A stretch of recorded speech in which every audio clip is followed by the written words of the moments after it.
श्री शिवाष्टकं प्रभुं प्राणनाथं विभुं विश्वनाथं जगन्नाथनाथं सदानन्दभाजं भवद्भव्यभूतेश्वरं भूतनाथं शिवं शङ्करं शम्भुमीशानमीडे गलेरुण्डमालं तनो सर्पजालं महाकालकालं गणेशाधिपालं जटाजूटगङ्गोत्तरं गैर्विशालं शिवं शङ्करं शम्भुमीशानमीडे मुदामाकरं मण्डनं मण्डयन्तं महामण्डलं भस्मभूषाधरन्तम् अनादियपारं महामोहमारं शिवं शङ्करं शम्भुमीशानमीडे वटाधो निवासं महाट्टाट्टहासं महापापनाशं सदा सुप्रकाशं गिरीशं गणेशं सुरेशं महेशं शिवं शङ्करं शम्भुमीशानमीडे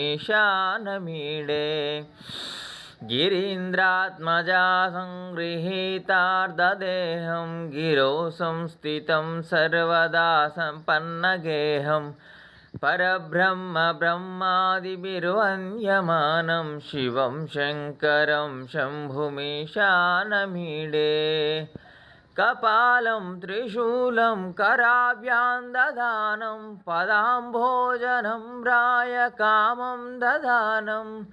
बलिवर्धयानं सुराणां प्रधानं शिवं शङ्करं शम्भुमीशानमीडे